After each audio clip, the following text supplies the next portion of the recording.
사도행전 4장 27절.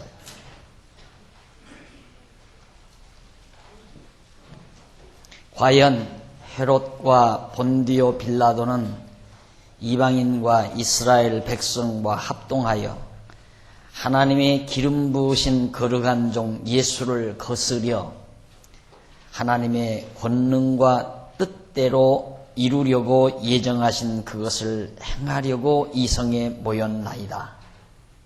28절까지 봉독해 드렸습니다. 간단한 말씀이지만 의미 깊은 내용이 담겨진 말씀입니다. 오늘부터는 우리 기독교 가치의 특성,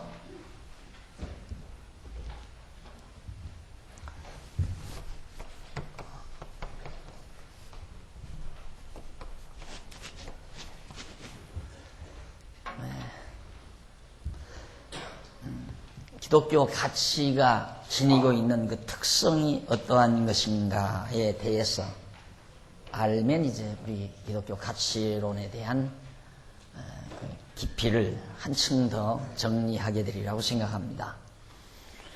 우선 그 가치의 특성 가운데 수단으로서의 가치의 특성, 첫째는 수단, 그 다음 목적으로서의 가치의 특성, 이렇게 정리가 됩니다. 나와 있죠?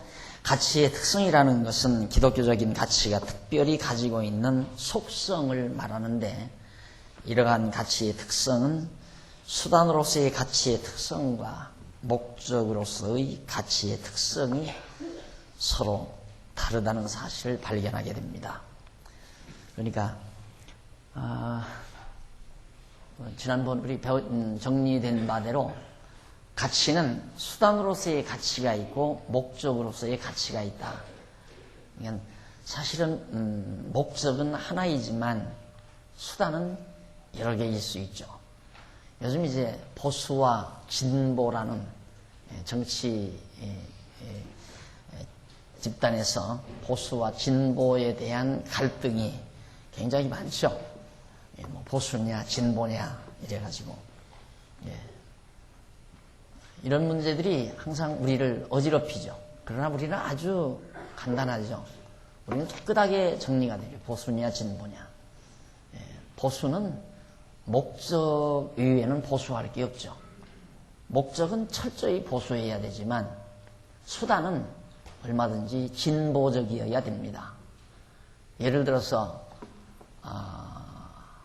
50년대에는 우리가 신방을 다닐 때 자전거 타고 다닐 수도 있고 걸어서 다닐 수도 있습니다. 그러나 지금 2000년대 와서 우리가 신방을 다니는데 꼭 걸어서 다니고 자전거를 타고 다녀야 되나? 세단 타고 다니면 안 되나? 때로는 비행기도 타고 다닐 수 있잖아요. 이 수단이거든요, 하나의. 목적은 우리가 보수해야 되지만은 수단은 얼마든지 진보적이어야 된다 하는 데서 보수와 진보에 대한 깨끗한 정리를 우리가 해나갈 수 있습니다. 그런데 이런 문제가 일반 학문에서는 목적도 자꾸 가변적이기 때문에 변한다고 생각하기 때문에 그래서 이제 목적과 수단을 얼버무려서 생각하다 보니까 보수와 진보라는 이런 언어 개념조차도 명쾌하게 정리될 수가 없는 거거든요. 그래서 좌편에 속하는 보수니 우편에 속하는 보수니 해서 굉장히 복잡한 얘기를 하지만은 우리의 입장에서는 아주 보수와 진보라고 하는 언어에 대한 개념이 아주 명쾌합니다. 깨끗하고 명쾌하죠. 자, 그러면 우선 수단으로서의 가치의 특성, 이것은 상대성과 유한성 그리고 가변성을 들 수 있다.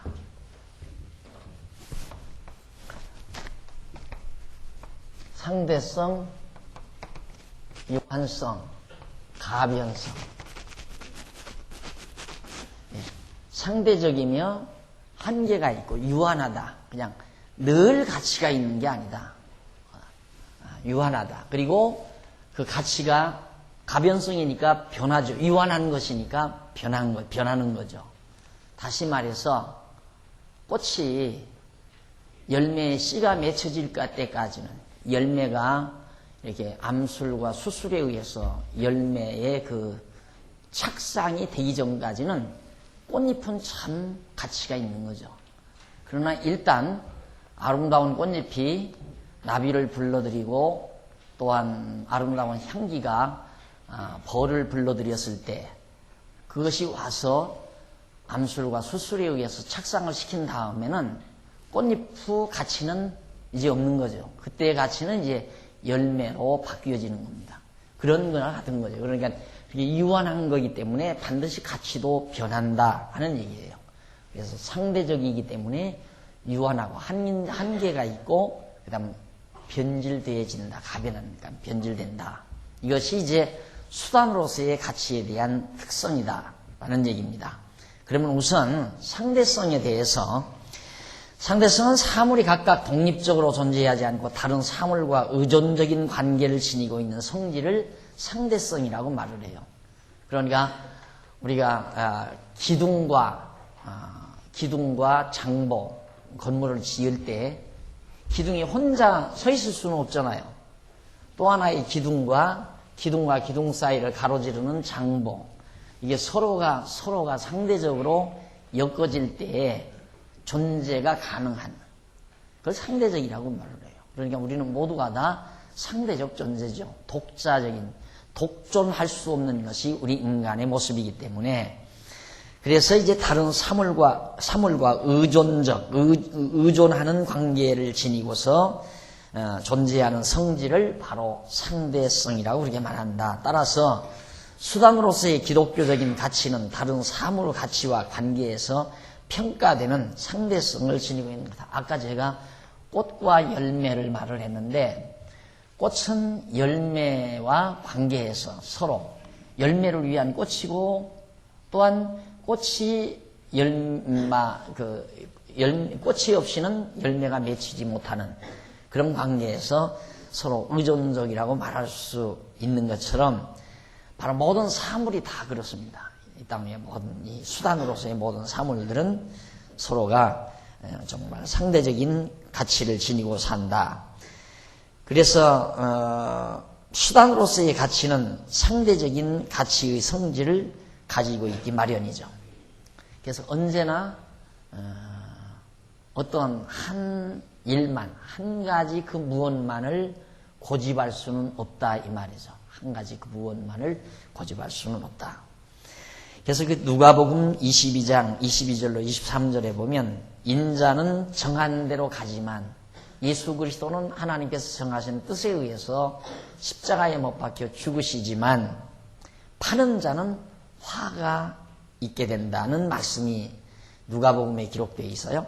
다시 말해, 인자는 이미 작정된 대로, 예수 그리스도는 하나님께서 작정하신 그대로 십자가에 못 박혀 죽으시면 가거니와, 그 예수를 파는 그 사람에게는, 예수를 파는 가룟 유다에게는 화가 있으리로다 하시니, 저희가 서로 묻되 우리 중에서 이 일을 행할 자가 누구일까 하더라. 예수님께서 하신 말씀이에요. 나는 이미 작정된 대로 간다. 그러나 나를 파는 자는 화를 당한다 이 말이죠. 그러면 예수님께서 예를 들어 십자가에 못 박혀 죽으시려면 가룟 유다가 없이는 안 되잖아요. 가룟 유다가 예수를 팔아야 되죠. 예수를 파는 행위와 예수가 십자가에 못 박혀 죽는 행위, 그러면 우리가 이걸 볼 때 정말 아무리 예수님이 당신이 십자가에 못 박혀 죽으려고 해도 죽이는 사람이 없고 갖다 파는 사람이 없이는 안 되잖아요. 그러니까 결국 가룟 유다가 예수를 파는 행위는 하나님의 정하신 뜻대로 예수가 십자가에 못 박혀 죽게 만드는 하나의 과정에서 필요한 거죠. 또 가치 있는 일이고요. 그러나 예수가 일단 십자가에 못 박혀 죽게 된 다음에는 그건 도리어 무가치한 것이고 도리어 저주의 대상이 되어버리고 만다. 그래서 바로 이렇게 모든 일들은, 이 땅에서 일어나는 모든 일들은 다 상대적인 존재들이기 때문에, 상대적인 일들이기 때문에 서로가 어우러져서 의존 관계를 지니고 다 이루어지게 된다. 그런 얘기입니다. 그러니까 늘 제가 쉽게 이해하기 좋게 말씀을 드리지만은 탕자가 나가는 일이 없으면 돌아오는 일도 없잖아요. 그렇잖아요. 근데 우리는 돌아오는 일은 좋다고, 탕자가 아버지 집으로 돌아오는 일은 좋다고 평가하지만 나가는 일은 일단 나쁘다고 평가하잖아요. 그래서 이렇게 그냥 대등한 관계에서 그냥 놓고 이분법적으로 평가를 하면 하나는 나쁜 일이고 하나는 좋은 일이라고 하는 그런 사고 때문에 우리에게 많은 갈등을 빚게 되는 거죠. 그러나 나가는 일 없이는 돌아오는 일도 없잖아요. 그렇죠?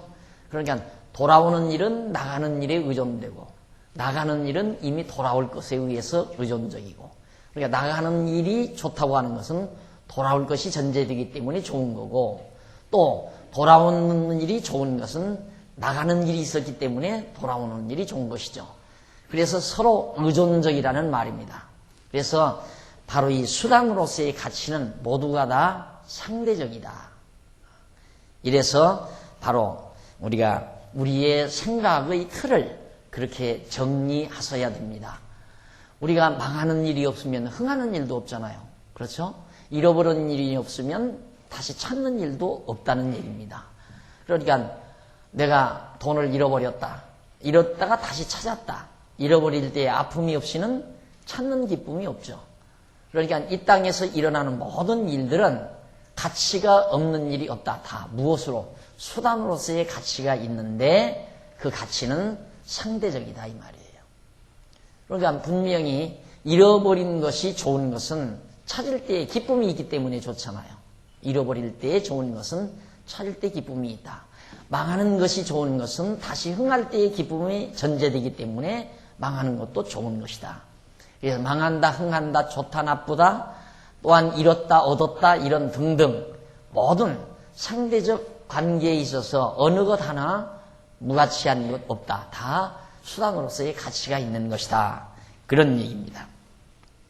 그리고 이제 봉독해드린 사도행전 4장 27절로 28절에 보아도 과연 헤롯과 본디오 빌라도는 이방인과 이스라엘 백성과 합동하여, 그러니까 로마 유대의 헤롯 왕과 로마 총독 빌라도, 본디오 빌라도, 그리고 이방인 모든 이방인과 이스라엘 백성 유대인들 전부가 합동해서 누구를? 하나님의 기름 부으신 거룩한 종 예수를 거스렸다. 전부 예수를 거스리는 자들이죠.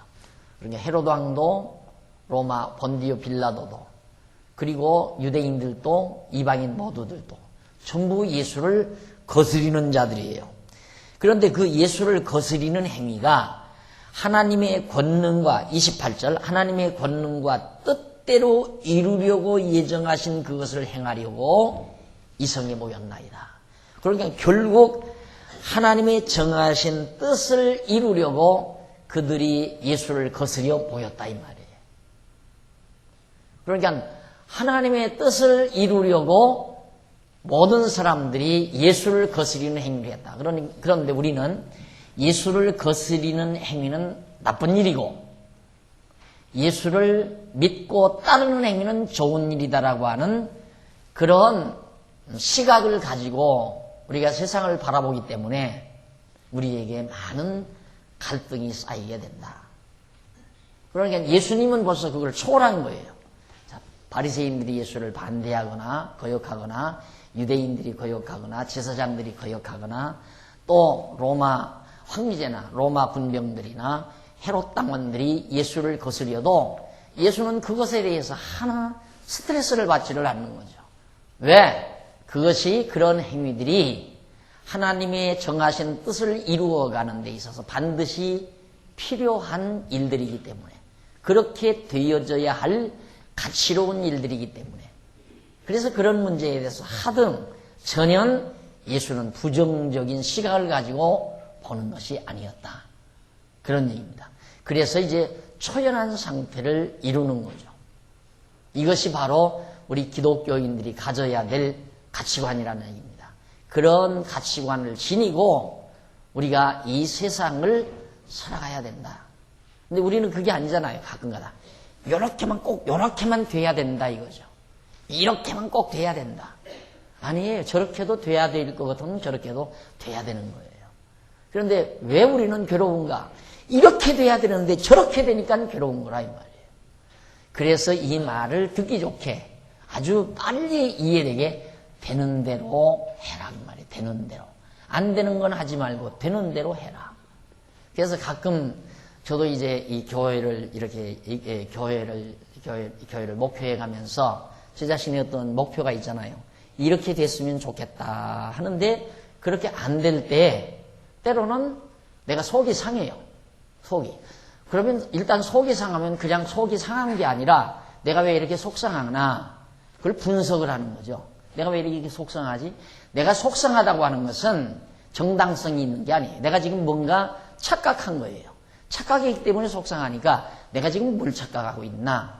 그건 뭐냐면 내가 세워놓은 목표대로 이렇게 됐으면 좋겠다고 내 나름대로 해놓은 그대로 일이 안 되지면 그것이 내가 은연중에 왜 나는 그런 사회구조 속에서 또 그런 사고구도를 가지고 있는 많은 사람들이 무리 속에서 내가 배겨서 살고 있기 때문에 그런 영향을 나도 모르게 자꾸 받는다 이 말이죠.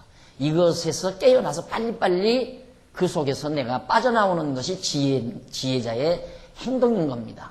그러니까 이렇게 됐으면 좋겠는데 안 된다. 예를 들면 쉽게 말해서 예를 들면 어떤 분들은 왜 저쪽 땅을 사고 가운데 땅을 안 사느냐. 이쪽 땅부터 사야지 왜 저쪽 땅부터 사느냐. 물론 우리도 야 저쪽 땅 사고 이쪽 땅도 다 사서 빨리 주차장을 넓게 해서 편안하게 사용하고 우리 애기들도 맘 놓고 좀 뛰어놀 수 있는 공간과 교육시설이 좀 마련이 됐으면 좋겠다. 물론 목표는 있어요. 그런데 그게 안 되는 거예요. 그럼 안 되니까 속상하다 이 말이죠. 그럼 안 된 것에 대해서 불평하고 잘못했다, 잘했다, 잘못했다 하는 평가를 가지고 그걸 시비하고 불평하고 여론 환기시키고 그래서 서로 속상하고 이런 경향이 실제 우리 교회 안에서 있을 수 있잖아요. 그것이 바로 어리석은 거다 이 말이에요. 그것이 어리석은 것이다. 그러니까 하나님께서 분명히 우리를 통해서 뭐 하시고자 하시는 방향이 있어요. 아까도 말씀드렸죠. 분명히 뜻이 있는데 그 방향을 이끌어 가실 때에 하나님이 정해놓으신 뜻대로 지금 일은 이루어지고 있는 거예요. 그 일도 마찬가지죠. 땅을 사고 못 사는 것도 마찬가지예요. 모든 것. 교회 일이 내가 원하는 대로 되고 안 되는 것도 마찬가지고 이 대지연보가 목표대로 들어오고 안 들어오는 것도 마찬가지예요. 우리가 목표를 얼마 했는데 안 들어왔다. 속상하죠. 안 들어왔다. 이것이 잘못됐다고 생각하면. 근데 그렇게 생각해서는 안 된다 얘기죠. 그러니까 가장 중요한 건 내가 속상하다. 왜 그럴까? 내가 왜 속상하지? 내 나름대로 세워놓은 목표대로 목적대로 안 되니까 속이 상하니까 내게서는 자연적으로 상대방에게 듣기 싫은 얘기가 나가게 되고 때로는 책망도 나가게 되고 원망도 나가게 되고 이게 다 이렇게 악순환이거든요. 그 모두가 다. 그러나 정말 기독교 가치관에 의해서 정확하게 정리가 되면 안 된다. 내가 목표한 대로 하고자 했는데 안 된다. 안 되면 안 되는 대로 하는 거죠. 안 되는 것도 지금 뭔가 잘 되게 해 가기 위한 잘 되도록 하는 것은 결과는 우리는 언제나 정말 좋은 결과로 맺게 돼 있는 거니까. 항상 우리 하나님의 백성들에게는 마지막에 가서 아름다운 결과, 좋은 결과, 참된 결과로 맺어진다는 것이 우리의 확신 아니에요. 그럼 문제는 그 결과를, 그 목표를 달성해 가는 과정에 있어서는 이럴 수도 있고 저럴 수도 있는 상대적인 가치를 우리는 인정해야 된다 이 말이죠. 그러니까 예를 들어서 일을 잘하는 것도 가치 있지만 잘하지 못하고 못하는 것도 또 가치 있을 수 있다 이 말이죠. 상대적인 가치니까. 그래서 거기서 내 마음을 추스리고 다스려 나갈 때에 내가 목표한 대로 안 된다고 해서 그걸 괴로워하고 좌절하고 실망하고 고통스러워하고 그걸 남에게 표출하고 남에게 듣기 싫은 소리를 하고 이런 것들이 다 문제는 가치관의 결여에서 내가 기독교 가치관을 바르게 정립하지 못한 상태에서 또 정립했다 하더라도 쉽게 실제 내 생활 속에서 그 적용이 안 되는 상태에서 그런 결과가 나올 수 있다는 얘기입니다.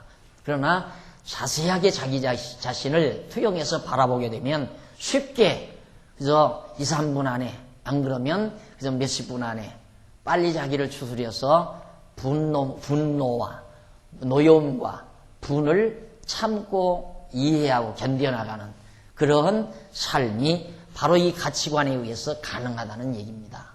그러니까 수단은 우리가 고집해서는 안 돼요. 분명히 어떤 수단은, 예를 들어서 우리가 좋은 교회, 아름다운 교회, 질서 있는 교회 모두가 다 늘 말하지만 우리 교회는 이렇게 됐으면 참 좋겠다. 누가 시키는 사람 없어도 다 지금 각자가 알아서 하고, 또 자기가 사용한 의자는 자기가 앉았다가 일어나서 원래 놓였던 상태대로 반듯하게 놓고, 내가 앉았던 자리에 혹시 쓰레기라도 버려진 것이 없나, 그래서 줍기도 하고, 그리고 바로 이 건물 안에 들어올 때는 신발 안에 혹시 신발에 흙이라도 묻지 않았나, 안 그러면 더러운 먼지라도 없나 털고 깨끗하게 정리하고 들어올 수 있고, 이렇게 온 성도들이 다 한다면 애써서 청소하는 우리 집사님들이 훨씬 수고가 덜할 거고, 건물도 깨끗할 거고, 누구가 보아도 참 신사숙녀들만 모인 장소 같고, 원하는 거야 그거지요. 그렇게 되면 얼마나 좋겠나, 얼마나 아름답겠나. 그런데 그렇게 안 된단 말입니다. 다들 참가하고 돌아간 다음에 보면 의자는 의자대로 다 틀어져 있고, 의자 밑에 쓰레기가 수북이 쌓여 있고, 그냥 걸어간 자욱마다 흙덩어리들이 더벅더벅 다 떨어져 있고, 그럼 속상해야 되잖아요. 그렇죠. 이 속상하다. 뭐 이렇게 참 예의 없는 사람이 어디 있을까. 이렇게 정말 자기 자신을 잘 추스리지 못하고 무례하게 행동하는 사람이 어디 있을까. 이렇게 생각하면 막 속상하잖아요. 그러나 그걸 그렇게 생각할 필요는 없다 이 말이에요. 왜? 수단이기 때문에. 우리가 뭐 이 건물을 깨끗이 쓰자는 게 근본 목적은 아니잖아요. 그러니까 그렇게 더러워진 모습을 보면서 하나하나 깨달아가고, 그런 사람들이 2명이 되고 5명이 되고 점점 10명이 되고 100명이 되고 200명이 되고, 그러다 보면 언젠가는 또 아주 멋있는 그런 정말 질서 있고 예의 바른 아름다운 교회, 신사숙녀들만 모여있는 교회, 이렇게 누구라도 와서 평가할 수 있는 날이 있을 수 있잖아요. 그러니까 그걸 전제로 해놓고 그렇게 안 된다 해서 막 속상해하고 괴로워하고, 저도 그러잖아요. 저도 한때는 솔직히 이제 처음에 이 자리를 이렇게 딱 마련해 놓고, 사실은 만들 때 공부하시는 분들이 편안하게 다 이렇게 내려다 보시면서 하실 수 있도록 만들어 놓고, 이제 막상 제가 이렇게 책상을 여기다 놓고 앉았는데, 앞자리가 항상 이렇게 비어요. 앞자리가 비니까 이제 비디오 촬영하는 사람이 이걸 다 촬영해야 하는데 앞자리가 다 비니까 안 좋다고 자꾸만 그런 얘기를 해서, 앞으로 좀 내려오시라니까 안 내려와요. 한 번, 2번 광고하니까 안 내려와요. 그래서 나는 높은 자리에 앉아있고 아래로 내려오시라니까 안 내려오는가 보다 싶어서 제가 내려갔어요.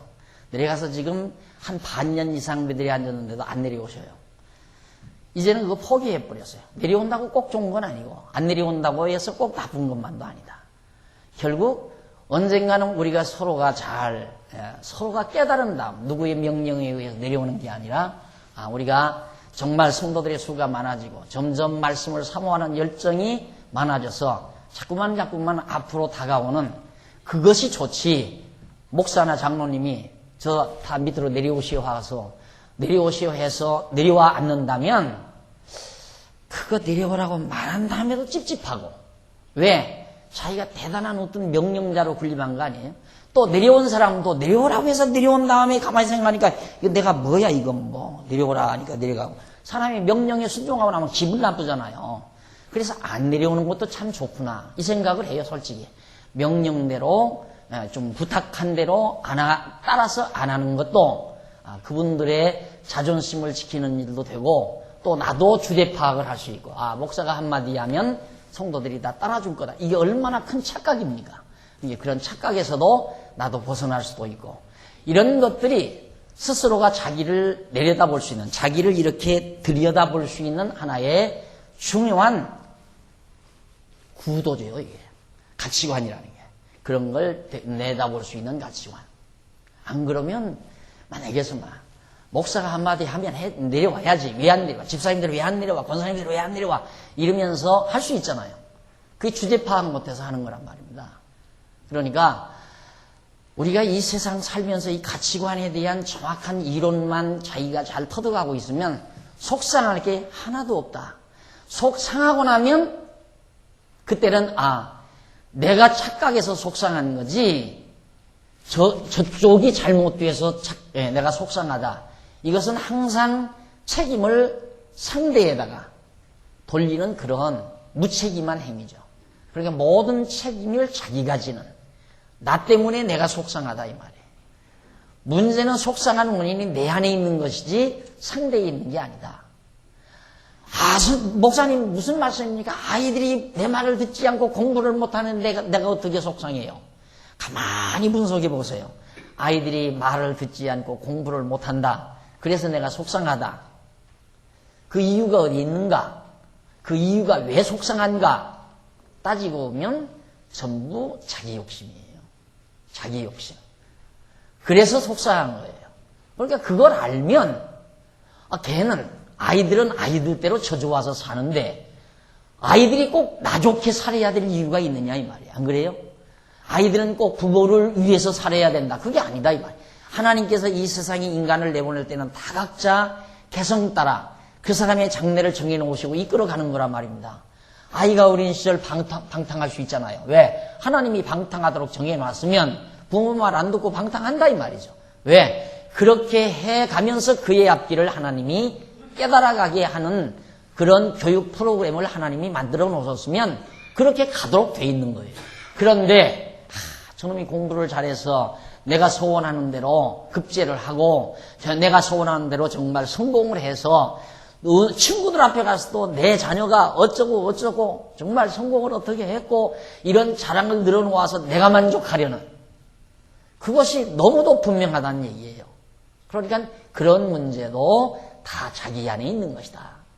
그래서 역시 내 자신의 마음의 평강이 무너질 때에는 가치관에 대한 이론을 틀로 해서 자기 생각을 정리해야 된다.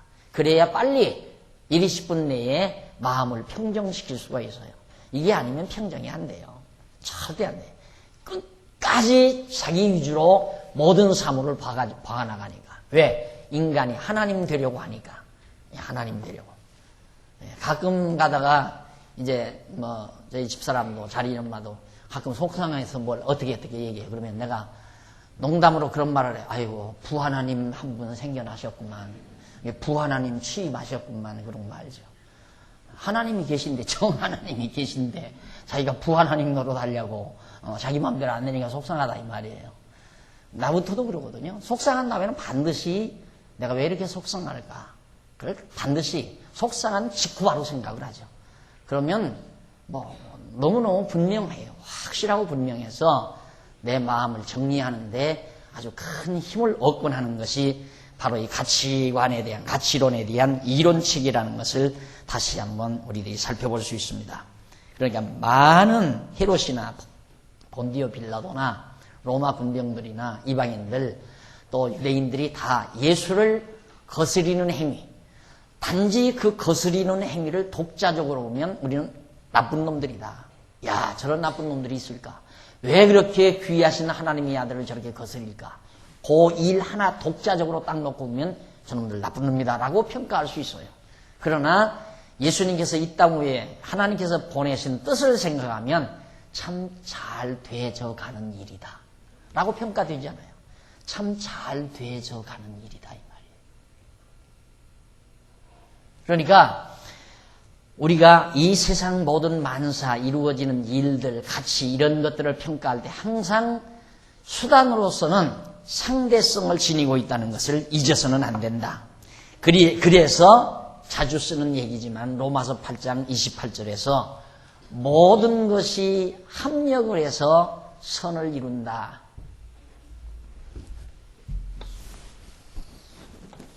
목적으로서의 선이 있어요. 목적으로서의 선. 그 다음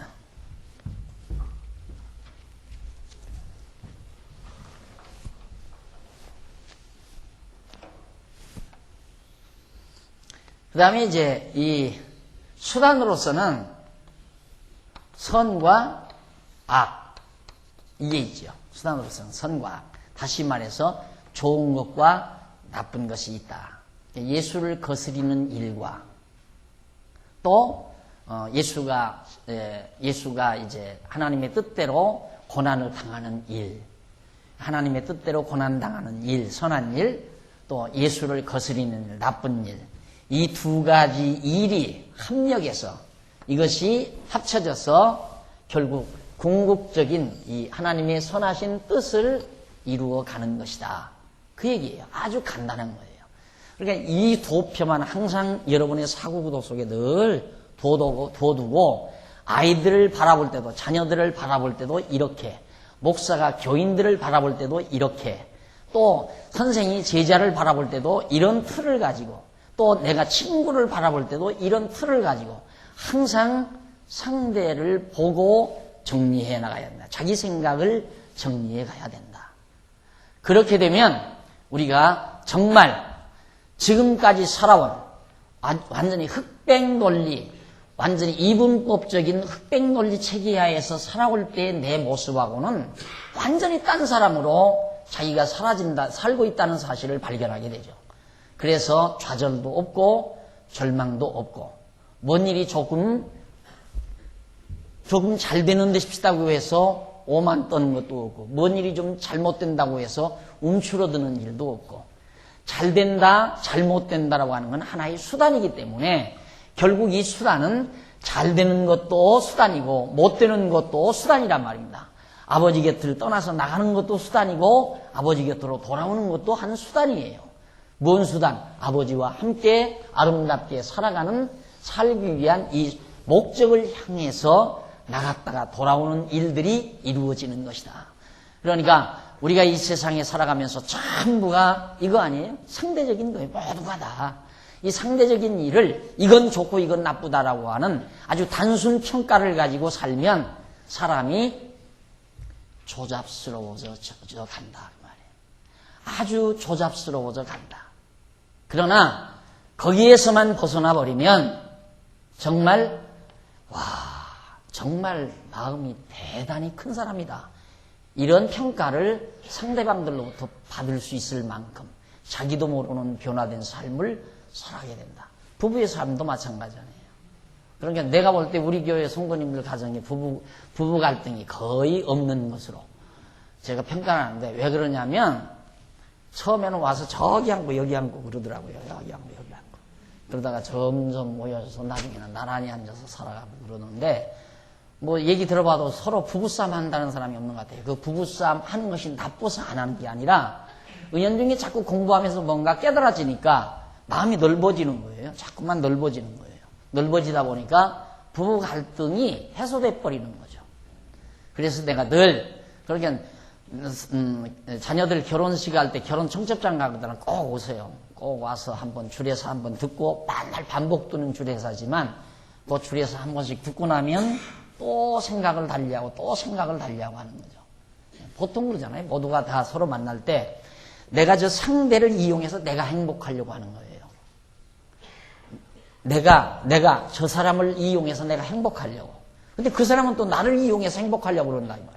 그게 부부가 남녀가 만나는 만남이라면 그건 죽는 날까지 서로 갈등하다가 죽게 마련이에요.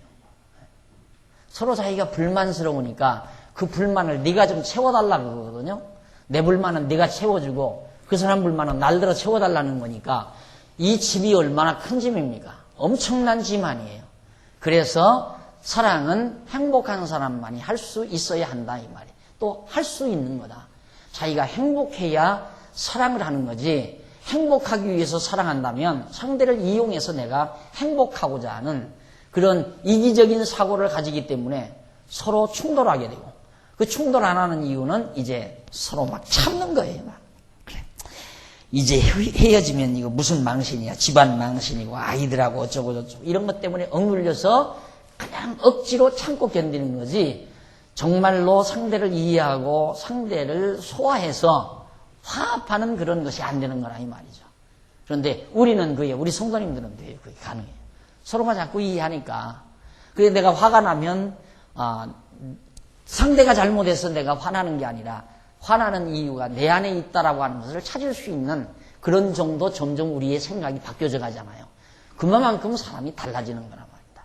그래서 바로 수단으로서의 가치는 반드시 이 상대성을 지니고 있다. 모든 것, 악한 것이나 선한 것, 이건 상대적인 선이에요. 이건 상대적인 악이고, 그러니까 이 상대적인 선악, 이것은 절대적인 선, 바로 뒤에 나오는 얘기예요. 절대적인 선. 이것은 정말 이 모든 상대적인 선악은 절대적인 선을 이루어가는 하나의 수단일 뿐이다. 그 말이에요. 그러니까 이 땅 위에 모든 죄악, 이 땅 위에 선, 이런 모두들도 다 결국은 하나님의 정하신 선하신 뜻을, 하나님이 좋아하시는 궁극적인 뜻을 이루어가는 하나의 과정에 불과한 것이다. 이것이 첫 번째 수단으로서의 상대성입니다. 그 다음 이제 44페이지에 넘어가 보시면 유한성이 나와요. 두 번째 유한성 나오죠.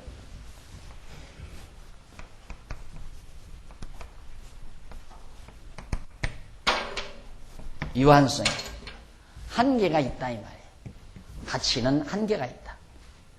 어저께까지는 가치가 있었지만 오늘은 무가치해 버리는 경우들이 많다 이 말입니다.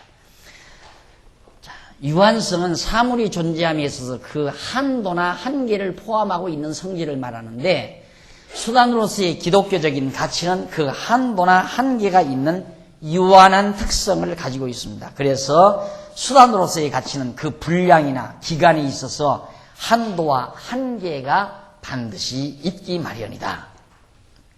그래서 거기 보면 전도서 3장 1절로 8절까지 보면 범사가, 천하의 모든 범사가 기한이 있고 목적이 이룰 때가 있다.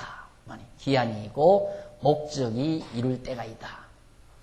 자, 이제 머지않아 조금 있으면 이제 모내기를 합니다. 그러면 모를 갖다 심어요. 심으면 가을철이면 벼를 수확을 하게 됩니다. 그러면 그 벼의 대궁이나 이파리 이런 것들이 결국 벼를 만들어내지 않아서요.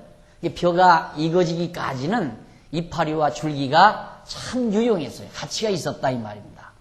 그런데 일단 벼 곡식을 수확한 다음에는 구루터기나 줄기나 이파리 이런 것들이, 야, 너는 참 소중하다. 그래서 그걸 계속 창고에다 갖다 싸놓는 사람이 없잖아요. 다 베서, 다 섞어서 거름을 삼든가 불에 태워버리든가 다 땅을 파서 다 땅속에다 묻어버리든가. 왜? 무가치해버리니까. 그래서 이 수단으로서의 가치는 한계가 반드시 있는 거다. 언제까지가 한계인가? 목적이 이루어질 때까지. 이 선이 이루어질 때까지가 가치로운 것이다 이 말이에요. 이 선과 악이라고. 수단으로서의 가치는. 그래서 이제 하나하나 읽어보면 1절에 천하의 범사가 기한이 있고 모든 목적이 이룰 때가 있나니 날 때가 있고 죽을 때가 있으며 심을 때가 있고 심은 것을 뽑을 때가 있으며 죽일 때가 있고 치료시킬 때가 있으며 헐 때가 있고 세울 때가 있으며 울 때가 있고 웃을 때가 있으며 슬퍼할 때가 있고 춤출 때가 있으며 돌을 던져버릴 때가 있고 돌을 거둘 때가 있으며 안을 때가 있고 아는 일을 멀리할 때가 있으며 찾을 때가 있고 잃을 때가 있으며 지킬 때가 있고 버릴 때가 있으며 찢을 때가 있고 꿰맬 때가 있으며 잠잠할 때가 있고 말할 때가 있으며 사랑할 때가 있고 미워할 때가 있으며 전쟁할 때가 있고 평화할 때가 있느니라. 모든 것이 때 한계가 있다 이 말이에요. 기한이. 그것이 언제까지? 목적을 이룰 때까지. 이것이 바로 제가 이제 여러분들 그 강론집에 보면 이 전도서 1장 이 전도서 3장 1절로 8절까지 이 내용을 이스라엘 민족 역사에 대비해서 강론을 해놓은 것을 아마 읽어보신 분들은 보셨을 겁니다. 이게 바로 솔로몬이 이스라엘 민족사를 아주 투명하게 밑바닥에 깔고 이 원리를 이 원리를 추출해서 기록해 놓은 거란 말입니다. 천하범사가 다 기한이고 목적을 이룰 때가 있고 날 때가 있고 죽을 때가 있다. 결국 이스라엘 민족이 이 세상에 태어나게 하고 그 다음 이스라엘 민족 백성들이 살다가 죽을 때가 있기도 할 뿐만 아니라 뽑을 때가 있고 심은 것을 뽑을 때가 있으며 심을 때가 있고 심은 것을 뽑을 때가 있습니다. 이것도 마찬가지예요. 이스라엘 백성들 예루살렘에 심어놨다가 다시 이방 땅에 심어 옮기잖아요. 뽑아 옮기잖아요. 다 이런 역사적인 걸 배경 삼아서 하나님께 솔로몬이 이런 원리를 원리적으로 이렇게 뽑아가지고 정리해 놓은 거란 말이다. 돌을 던질 때가 있으며 돌을 다시 모을 때가 있다. 그러나 가자. 5절에 보면 돌을 던져버릴 때가 있고 돌을 거둘 때가 있으며, 그건 예루살렘 성을 쌓는 돌을 다 흩어버릴 때가 있고 다시 그 돌들을 쌓아서 성을 수축할 때가 있다 이 말이에요. 나라가 흥할 때가 있고 망하게 할 때가 있고, 백성들로 하여금 울게 할 때가 있고 웃을 때가 있게 하고, 백성들로 하여금 전쟁할 때가 있고 평화할 때가 있게 만들고, 그것이 전부 하나님께서 해가는 뭘로? 수단으로.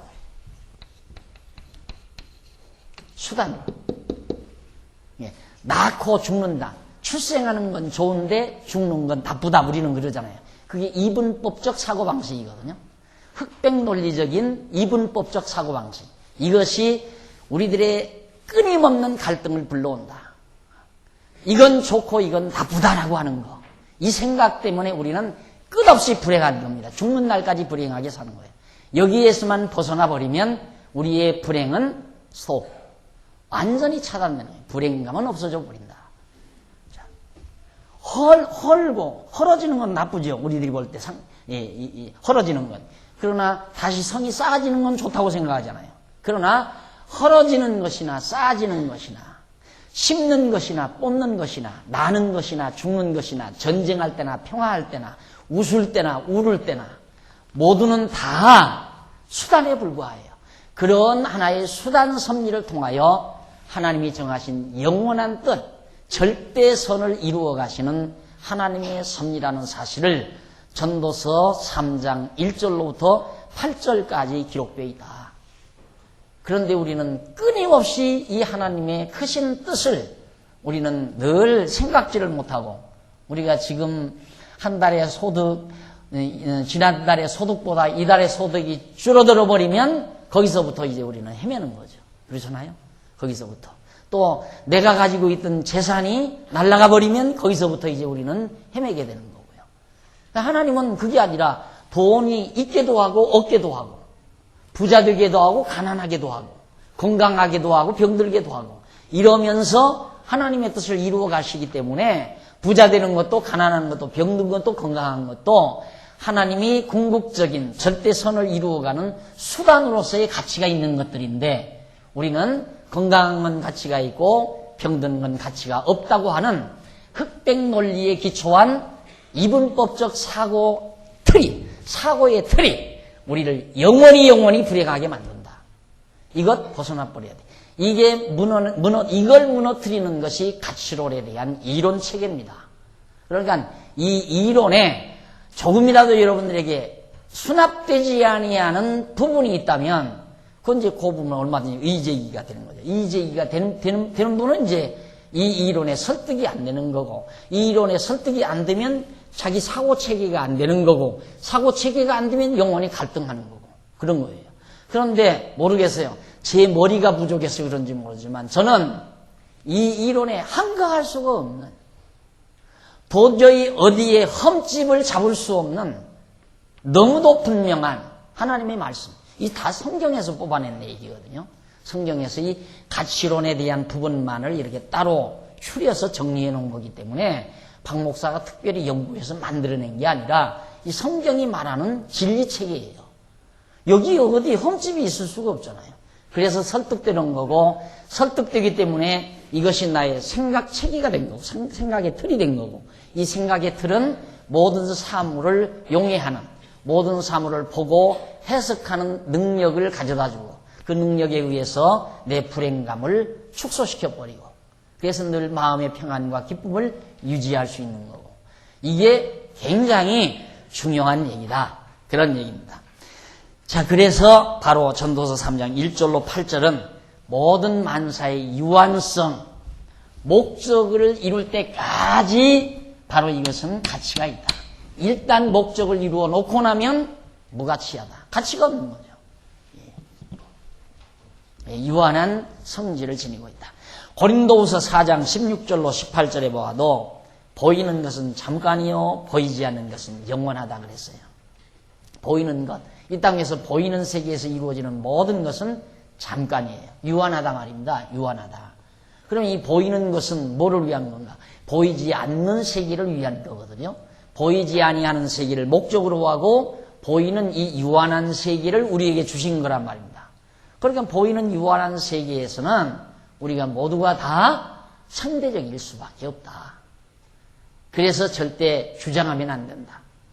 근데 문제는 일반 학문에서는 절대 진리는 없다라고 하는 전제를 놓고 상대 진리를 말하기 때문에 이 세상, 바로 이 보이는 세계에 대한 원리만을 말하기 때문에 갈등이 조장될 수밖에 없잖아요. 그렇잖아요. 그런데 우리는 갈등이 사라지는 이유는 보이지 아니하는 절대 세계, 절대 선의 세계를 전제한 상대적인 세계니까. 근데 일반 학문에서는 그게 아니에요. 이걸 무시하고 이것만 놓고 너만 옳다고 하지 말라 이 말이에요. 상대적이니까. 네가 좋은 건 내가 싫을 수도 있고 내가 좋은 건 네가 싫을 수도 있고. 그러니까 너만 옳다고 하지 말아라. 그래서 항상 견제를 해라. 견제하라는 말은 듣기 좋게 견제지 싸우라 그 말이에요. 싸우라. 그래서 내가 늘 말하지만 이 세상은 궁극적으로 전쟁을 피할 수 없는 세상이다. 모든 원리적으로 볼 때. 견제하라는 것도 결국에는 싸우라는 말이고 결국 경쟁하라는 말이 뭡니까? 서로 경쟁하는 이 체제 속에서 우리로 하여금 살게 하는 이유도 결국은 그 전쟁, 싸우라고 말이에요. 그런데 핵무기 만드는 게 뭐가 잘못이냐 이 말이에요. 싸우라고 해놓고 경쟁하라고 해놓고는 핵무기 만드는데 왜 못 만들게 하느냐 이 말이죠. 그것도 경쟁이에요. 이게 못 만들게 해도 만들어야 세상은 살아 존재한다 이 말이에요. 그러니까 영원히 이 세상은 어지러워지고 늘 불안해지고 늘 전쟁이 못지 않을 수밖에 없다. 그러면 전쟁을 안 하는, 소위 지금같이 우리가 전쟁을 안 한다. 이건 참 평화의 시대야. 그건 몰라서 하는 얘기예요. 이게 평화의 시대가 아니라 전쟁 준비 시기예요. 전쟁을 준비하는 시기. 그러니까 왜 아직 지금 전쟁이 안 일어나느냐? 서로 붙어봤댔자 서로 망하게 생겼으니까 안 붙는 거거든요. 그러면 언제입니다 전쟁이 일어나는가? 한 번 쏘면 내가 이길 수 있다는 승산이 있을 때 그건 반드시 전쟁을 하게 돼 있어요. 그러니까 상대방이 나를 치지 못하리만큼 내 힘을 길러야죠. 그래서 이제 견제를 통해서 싸움이 일어나지 않게 잠잠하게. 그러니까 항상 불안하고 초조하죠. 언제 저놈이 밤잠 안 자고 공부해서 나를 이겨먹을지 모르니까. 그래서 세상은 어차피 이런 사고체계 속에서는 불안한 세상, 늘 싸워야 하는 세상, 늘 분쟁해야 하는 세상이라는 것이 너무도 명명백백하잖아요. 그래 난 재미가 없어요. 이 세상만이라면 그래 재미가 없어요. 모든 게 정리가 안 되니까. 만약에 그렇다면 힘밖에 없어요. 무조건 힘이에요. 무엇을 통해서라도 힘. 그러니까 사우디 사람들, 중동 사람들 그렇게 테러라도 해야죠. 안 그래요? 그 자기들이 살 길인데 안 그래요? 내가 폭탄 하나 걸머지고 미군 무대에 들어가서 수십 명 죽여서 내 나라가 산다면 그렇게라도 하는 것이 자기네들을 지켜나가는 수단이니까. 그런데 우리는 테러는 그건 악이다. 그리고 정말 힘 있는 나라가 핵무기를 만들어서 엄포하고 세련된 무기로 공격하는 것은 그건 선이다. 이런 논법이 어디 있어요? 말이 안 되는 얘기거든요. 전혀. 여러분 한번 생각해 보세요. 이거 말이 되는 얘기인가? 그런데 어떻게 우리는 그런 걸 보면서도 그냥 편안하게 밥 먹고 살 수 있어요? 안 그래요? 이게 어디 법이에요 도대체? 이게 어디 법이냐면 완전히 힘 있는 사람에게 눌린 법이에요. 눌려서. 그래서 우리의 모든 생각체계까지라도 다 눌려져서 그냥 하도 그렇게 길들여 놓으니까 그렇겠거니 이것이 진리겠거니 하고 그냥 사는 거지. 그래서 밥이 들어가는 거지. 정말 구체적으로 하나하나 따져 들어가면 밥맛 달아나잖아요. 밥 먹을 마음이 없잖아요. 살 맛도 없고. 이게 뭐예요 도대체? 그래서 나는 정말 하나님을 경외하고 사는 이유가 이런 절대적인 사고체계, 진리체계에 대한 매료 때문입니다. 여기에서만이 진정으로 우리는 자유함을 얻을 수가 있어요. 편안함을 얻을 수 있고 모든 문제에 대한 해답을 얻을 수 있고 사람이, 인간은 동물과 달리 문제 해결을 하고 사는 존재라고 그러잖아요. 인간은 뭐냐? 인간이란 뭐냐? 동물과 달리 문제를 던지고 그 문제의 해결 능력을 가진 것이 인간이다. 근데 문제는 던져놓고 해결이 안 되니까 아이고 모르겠다 하고 제쳐놓고 살면 그건 동물이에요. 그건 동물과 똑같은 거라 이 말입니다. 그래서 오늘 보이는 것은 잠깐이요 보이지 않는 건 영원하다. 히브리서 8장 13절 첫 것은 낡아지게 하시는 것이니 없어져 간다. 첫 것이란 뭐냐면 하나님이 지어놓으신 이 세상 모든 것, 이게 다 첫 것. 이건 점점 낡아져 가요. 왜? 유한한 거기 때문에. 영원한 것이 아니니까 점점 낡아져 간다. 그리고 계시록 21장 1절에 보면 처음 하늘과 처음 땅이 다 없어져 버렸다. 또 내가 새 하늘과 새 땅을 보니 처음 하늘과 처음 땅이 없어졌고 바다도 다시 있지 않더라. 이 보이는 세계는 다 유한하기 때문에 다 없어져 버린다. 그래서 그것이 필요할 때 목적을 위해서 수단으로서 있을 때에는 다 가치로운 거지만은 하나님의 궁극적인 목적이 이루어지면 이 모두는 다 가치가 없는 거기 때문에 없어져 버리고 만다. 그 말이에요. 그러나 그렇기 때문에 우리는 목적 이루기까지 무엇이든지 다 가치가 있는 거다. 어느 것 하나 가치 없는 게 없다. 모두가 다. 교회가 잘 되는 것도 가치가 있는 거고 교회가 잘못되지는 것도 가치가 있는 거고 내 사업이 잘 되는 것도 가치가 있는 거고 잘 못 되는 것도 가치가 있는 거고 내가 잘 먹고 잘 사는 것도 가치가 있는 거고 못 먹고 못 사는 것도 가치가 있는 거고 모두 다 어느 것 하나 수단으로서 무가치한 것은 하나도 없다. 그러나 유한한 것이다 이 말이에요. 자, 이렇게 해서 지금 두 번째 유한성까지 말씀을 드렸고요. 마지막 세 번째 가변성부터 다음 시간에 여러분 말씀드리도록 하고 오늘 강의 여기서 마무리합니다. 기도하십시다.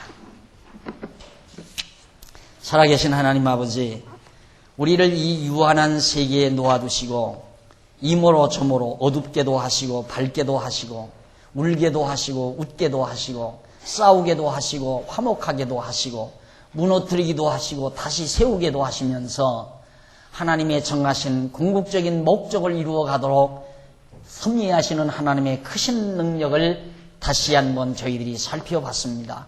아버지 하나님, 우리의 좁으라운 생각들이 넓어지게 하시고 우리의 협소하고 잘못된 우리의 사고의 틀들이 올바르게 잡혀지도록 역사하소서. 자기 자신을 주체로 한 하나의 어리석은 사고방식에 빠져서 갈등하며 괴로워하고 좌절하는 어리석음이 없도록 주께서 역사해 주시옵소서. 어떠한 경우에라도 우리는 실망하지 말고 좌절하지 말고 모든 되어지는 일에 가치를 부여하고 목적을 향해서 하나님의 선하신 뜻을 향해서 달려가는 아름다운 삶의 귀한 종들이 될 수 있도록 역사하여 주시옵소서. 시종을 주께 의지하옵고 예수님의 이름으로 기도드립니다. 아멘.